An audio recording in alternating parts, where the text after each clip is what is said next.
Matagumpay na nakilahok ang mga kawani ng Philippine Ports Authority sa isinagawang 2025 PCSA Fun Run na bahagi ng pagdiriwang ng ika-125 anibersaryo ng Philippine Civil Service.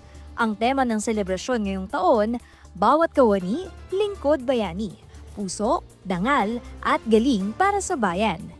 Mahigit 70 mga kawani ng PPA ang nakiisa sa Fun Run na nahati sa 3 kategorya, ang 1 km, 3 km at 5 km run.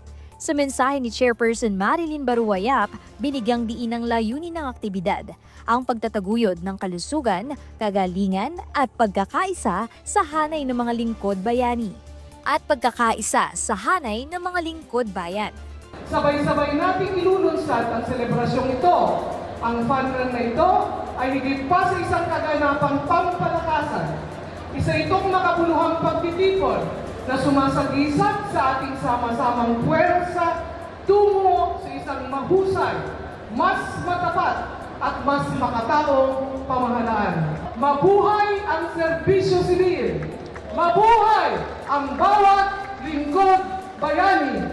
Mabuhay ang bagong Pilipinas!